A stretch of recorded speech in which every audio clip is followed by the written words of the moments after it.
Before the camps, before the ghettos, Jewish life across Europe and the Middle East was thriving, full of art, music, family, Judaism, and hope. Entire civilizations that barely exist today. Yet nobody talks about what was lost. They only know how it ended. This is how Jewish life looked before the Holocaust took it all away. In the years before World War II, Jewish communities stretched from the heart of Eastern Europe to the hills of Morocco, the bazaars of Baghdad. They spoke different languages, followed different customs, and dressed in all different types of distinct styles. But what united them was a shared faith, a deep connection to tradition, and a fierce dedication to family and to community. And this really is the common denominator that lived amongst the Jewish people and continues actually to live since we became a people at Mount Sinai. And that is our commitment to the mitzvot, the commandments God has given us. Scientifically, if you want to know the secret of the survival of any species through many ages, find the common denominator. Scientific. The common denominator is that only those groups who remain true to our tradition continue to move on. That is, in fact, why we are continuing now post-Holocaust. But pre-Holocaust, there was so much that was lost. In cities like Warsaw and Vilna, Jewish life thrived with newspapers, schools, and political activism. In the Middle East, Jews were merchants, scholars, and leaders, living alongside their Muslim and Christian neighbors. And each community was a world unto itself, with centuries of heritage behind it. Family was the heartbeat of Jewish life. Shabbat dinners filled with warmth, song, and conversation. Children learned Torah on their grandparents' knees.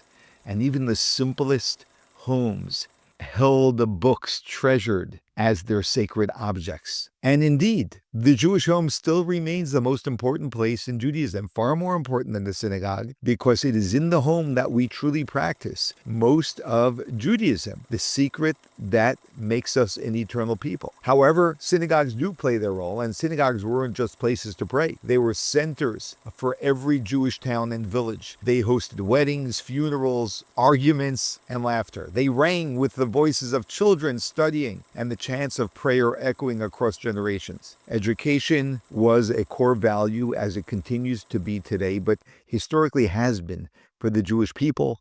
Why people call us the people of the book. Not just religious learning, but worldly knowledge too. You know, if you study Rashi's commentary on the Torah, you will see the immense worldly knowledge that Rashi had, because the Torah speaks of all, and therefore a true Torah scholar knows the ways of the world. Jews sent their children to school, even when it was costly or dangerous, because they believed the learning was a form of freedom, and indeed it is. Jewish culture was alive with creativity. In Eastern Europe, there was klezmer music, which echoed through wedding halls and town squares. No doubt you've heard klezmer music. There are thousands of Hasidic songs and nigunim, which I sing with my family until today. Yiddish theater told stories of love, loss, and hope. Writers like Shalom Aleichem captured the humor and the hardships of everyday Jewish life. And then there's the Sephardic world.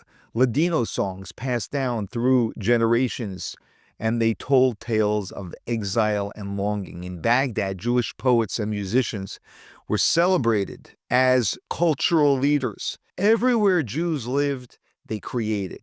They created art, they created music, they created literature, they created ideas more than anything else, often in the face of poverty and in the face of persecution. This was not a dying world. It was a world full of color, resilience, and vision. Jews were deeply embedded in the economic life of their countries. They were tailors, doctors, teachers, farmers, and shopkeepers. They ran banks, newspapers, and printing presses. In cities like Salonika and Budapest, Jewish workers powered industries. In small towns, they ran the local stores. You ever hear of the krechma, the inn? Who ran them? The Jews ran them. Many were poor and some were wealthy, but wherever they were, they worked hard, not just for themselves, but to lift their families and communities. And they gave what Jews have always given throughout history. They gave charity. Charity was not a choice. It was a duty. In fact, it's a biblical duty. And there is no people like the Jewish people who support each other in so many different ways, in the most beautiful ways, which happens today as well. Every town had a Chevra Kadisha, which is a burial society, and countless other organizations that helped the sick, the poor, and the orphaned. In the 1920s and 30s, Jewish life was not fading, it was rising. New yeshivas opened, new books were being published, and new Jewish movements, religious and secular, energized the youth. There were debates, ideas, and dreams. Jewish newspapers were published daily in Yiddish, Hebrew, Ladino, and Arabic. Jewish thinkers, scientists, and artists were contributing to the broader world. There was tension, of course. There was so much anti-Semitism in Europe. Anti-Semitism was rising, but most Jews still believed in the future. Many believed they would overcome it, as they always had. But this time, the threat was different. And the world they had built over centuries, in towns, in schools, in the hearts of their children, was about to be erased. Not entirely erased. It was brought over to the newer countries like the United States and Israel. However, what they had in Europe was erased. The Holocaust did not just take lives. It took languages. It took melodies no one even remembers. It took recipes, lullabies, family jokes, inside stories, the kind that only makes sense after 3 generations of retelling. It took communities with names no longer spoken.